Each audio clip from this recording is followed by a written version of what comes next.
Hey guys, Mouse Russell here at Pro Play Games. I'm back from Dallas, Texas from the Pro Play Tour.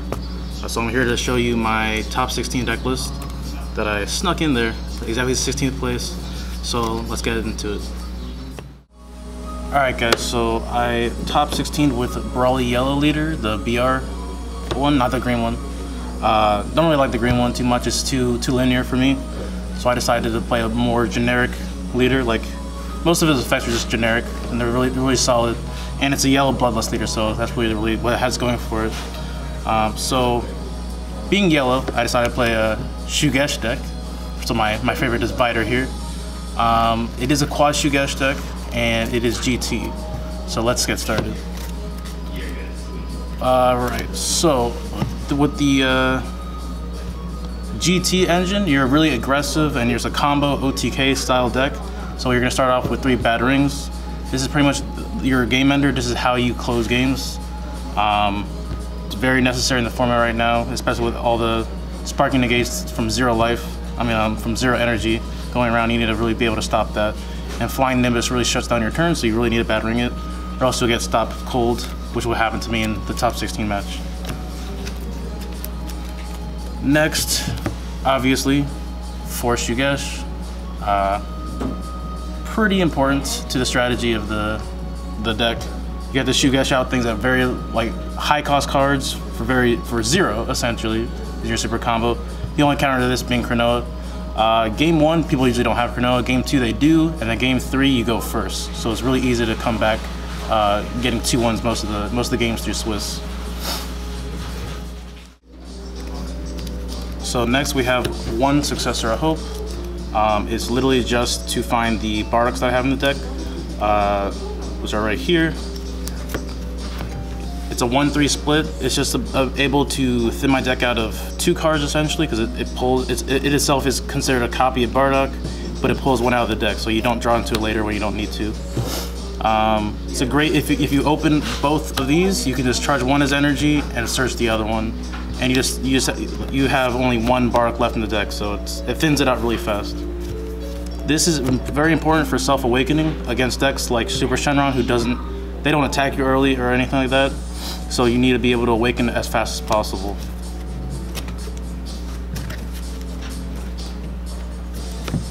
Next is, again, he's a Bloodlust leader, so we're going to be running Bloodlust. I run 4 because it's very crucial to stop the Brawly matchup. If you keep them at a 4, their 4-drop piece, they can only kill 3 drops or below, and your 3-drop is technically a 5-drop on the board, so it can't even pop that.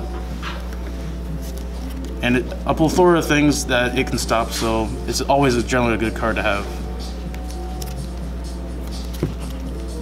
Good old Planet Vegeta. We don't play any apes to restand, but Shugesh is searchable off of this, and it's very important to get pretty much every card in your deck that's necessary for the combo, barring the 6 and 7 drops and Secret Rare. It's just a consistency maker, just like how Successor of Hope finds a piece from your deck. This also finds most of your pieces. Flying Nimbus was the negate of choice instead of Time Magic this time around, mainly for the Super Shenron matchup. I just didn't want to get blown out by a billion attacks, where Time Magic can only stop 1 main attack. But the format is asking for this card instead of Time Magic right now, so that's why this is played. But I still kind of prefer Time Magic in a normal sense of this deck. But just for the meta, you're going to be having to play Flying Nimbuses. A really strong Shugesh target always has been Explosive Spirit Goku. If the card doesn't have a barrier, you can just Shugesh this in and pop their card mid-combo, no matter how much they combo out of it. Very strong.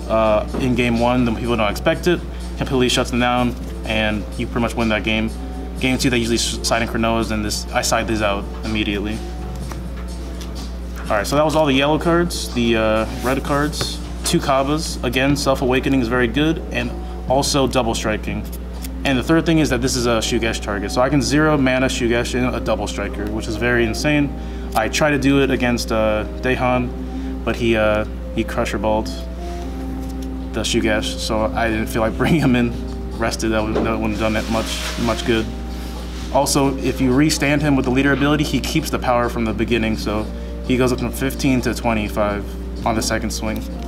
and you take 2 separate life. So you can go from 4 life to 3 life on the first swing, take a life from your leader, go down to 2 life, and then swing on the second time and go down to 1 life. So you see 3 new cards. All right, so starting the GT package, we have the 1-drop pint size. Pretty much another consistency maker, like the Planet Vegeta. It gets all the pieces you're missing for what's in your hand. So if you have the 7-drop and you need the 6-drop, you find the 6-drop. If you need a 3-drop to evolve over, search for the 3-drop. And anything you can't hit, you just use Planet Vegeta to find the rest of it. So this is insane, and it's Shugeshable. So you can Shugesh mid-combo, combo it off, and find another card to combo off as well. The main aspect of the deck is this Determined Super Saiyan Son Goku. The card is a 15k critical, 3-drop, but on the board, as long as you're at 4 or less life, this card is considered a 5-drop on the board. So Broly 4-drop cannot pop it no matter what, because it's, for you to come out, you should be at 4 life to Shugesh it out. And immediately be able to evolve start EX evolving from here. Our first EX evolve target, Victory Fist, Super Saiyan 3. I run 4 copies. I think it's very important to win the game because you can keep EX evolving over it. It does not, it says evolve over a 5-drop or higher, GT, and that includes itself. So you can attack once, it restands, gains 5k power, and then you EX evolve on top of it again, and EX evolve on top of it again. You can go as many times as you have. I once had 3 in my hand, I kept going with all of them. Alright. The other EX evolve target, Triple Flash. This is your triple striker. This is how you win most of your games. It's very, very important to know that you cannot EX evolve for the whole turn, no matter where, after you play this card. So make sure this is your last EX evolve for that turn. You can also restand him after he attacks for another swing. So it's essentially 6 damage. I 6-0'd a lot of people at that event because they took the first one and then I restood it, swung with it, they negated, and I batteringed. And I just dumped from there. The base damage is extremely high, so most people can't survive it, especially when comboed with the pans. Right here. Combination of attack pan, this is from the Dash packs. I don't know what set it was from, I think Crossworlds. If you have a 25k Goku GT, so either one of these 2, you can just summon them for free. They're literally a 0-cost card, and their activate main is give 5k to the Goku GT for the whole turn. So that's why restanding it or having a dual attacker, it gets extreme value over the course of that play. And they're 0 mana 3-drops, so they can attack if you need to. The last EX target is the Secret Rare Hyper Evolution Super Saiyan 4. This didn't come out much at all. First of all, it's a 1-up, so it's kind of hard to pull out of your deck. And it's really hard to get its requirement to go off. You need like at least 2 pans and a 6-drop for it to be able to burn on the first swing.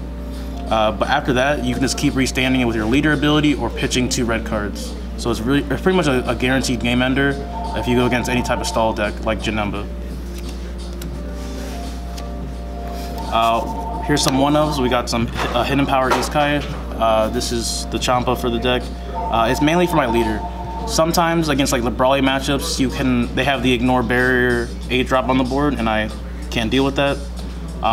So I attack once, restand my leader with his effect, attack again, and give it double strike, so I can do 3 points of damage right there. It comes out very rarely. Outside of that, it's just red energy. Another 1-of, Pre-Fest of Recovery, Son Goku. This is for the Shugesh target. Obviously, I don't have any blue energy to play him. He untaps 2 energy when he's played, so if you play him for 0, you pretty much straight up untap 2 energy, and you can keep furthering your plays, which is one of the best things, and it's searchable through Planet Vegeta. So that was like one of the best plays in your deck. Whenever you Planet Vegeta, you search your deck and see if he's in there, and then make sure that that's a play that you can do in the future. The last 2 cards, and the main board, Dimensional Banisher of Fu. This was extremely broken in the Broly matchup. What I would do sometimes is kill the 6-drop, make them go to the 8-drop, rest mode with my leader ability, their card, and I can Shugechi Kid Goku into Shugechi Explosive Kid Goku in the rest mode, a card. So Shugechi enters a lot of possibilities for play. That was an extremely efficient way to get rid of their entire chain in one turn. Never underestimate how powerful the resting a card is. It was extremely relevant in a lot of matches, especially against the vanilla Goku matchup. You can rest their Goku so they can't combo it off, therefore they can't pop your cards with their Android 8's effect. So very, very strong effect. And the fact that you can restand anything, including himself, battle cards, or energy is very, very, very important. You can restand energy for a battering laser, restand an energy so you can EX evolve more. It's very relevant. This is an insanely good leader, and I'm gonna try more built with this in the future. Unfortunately, I don't have my sideboard. I already took it apart. I don't know where they went, but you guys can see that maybe on dbsstacks.com. I have it there. Alright guys, thanks for watching my top 16 profile. Shout outs to Pro Play Games and Ultra Pro for sponsoring me. Justin Rios, congratulations on your first place in Team Wars, and good job on that cosplay, Peter Katani.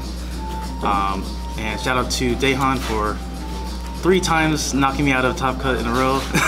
But I'll get you next time, bro. Alright, so I'll see you guys later. Until next time.